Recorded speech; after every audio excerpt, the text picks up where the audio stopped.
அதுக்கு என்னடா பண்ணலான்னு யோசிச்சுட்டு அடுத்தடுத்த மாதத்துக்கு கொடுக்க வேண்டியது ஒன்றா சேர்த்து 5000 ரூபா கொடுத்துட்டு நேற்று பார்த்தா எல்லாம் மறந்துட்டாங்க. உண்மையிலே ஏதோ 5000 ரூபா கொடுத்துக்கிறாரு போலன்னு பார்த்தா இந்த மாதம் அடுத்த மாதம் அடுத்த மாதம் அடுத்த மாதம் 4 மாதத்துக்கு 4000 ரூபா ப்ளஸ் கோடைக்கால சிறப்பு சலுகையாம். அது எடுத்து அந்த 1000 ரூபா எடுத்துக்கின்னு நீங்கள் வந்து அவர் சொல்கிறார் பார்த்து பதமாக செலவு பண்ணுங்க, கொஞ்சம் முடிஞ்சால் சேமித்து வைங்கன்றாப்புல.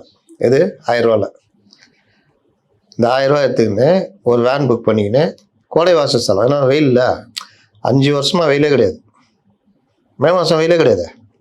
ஒரு மே மாதம் பயங்கர பனி, இன்னொரு மே மாதம் பயங்கர மழை. அதனால் மே மாதத்தில் வெயில் அடிக்க போகிற மாதம் இந்த வர மே தான். அதனால் உங்களுக்கு 1000 ரூபா கொடுத்துக்கிறாப்புல எக்ஸ்ட்ரா. அதை எடுத்துக்கின்னு நீங்கள் வெயில் இங்கே ஜாஸ்தி இருக்கும்ல, ஊட்டி கீட்டி போகணுன்னு ஆசைப்படுவீங்கள, உங்கள் வீட்டில் ஒரு 5 பேர் இருக்கிறாங்கன்னா ஒரு கார் வாடகைக்கு எடுத்துக்கின்னு 300 ரூபா போயிட்டு வரத்துக்கு ஊட்டிக்கு போயிட்டு.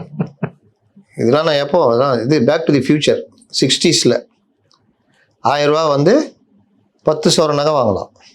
60களில் அப்படி தாங்க. ஆமாம். 1960 ஒரு சவர நகை எவ்வளோ? 100 ரூபா.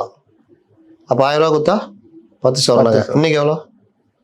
1.25 லட்சம் 1.5 லட்சம் கிட்டத்தட்ட வந்துச்சு. அப்போ 12.5 லட்ச ரூபா வருது இல்லை? அப்போ 12.5 லட்ச ரூபா கொடுத்துக்கிறாருல, அதை எடுத்துக்கின்னு நீங்கள் ஊட்டிக்கு போய் நல்லா ஜாலியாக ரூம்லாம் போட்டு தங்கிட்டு எல்லாம் போயிட்டு வந்து மிச்சம் ஒரு 300 ரூபா 400 ரூபா மிச்சம் பண்ணி அதை வைங்க. அதை வச்சிங்கன்னா இல்லை உங்கள்கிட்ட ஏதாவது காசு கீசு இருக்குது எல்லாம் சேர்த்து போரூரில் ஒரு 1.5 கண்டு நிலம் 1500 ரூபாய்க்கு வாங்கி போட்டு இருந்தீங்க வச்சுங்க. 2026 அது இருக்கும் ஒரு 12 கோடி 10 கோடி இருக்கும்.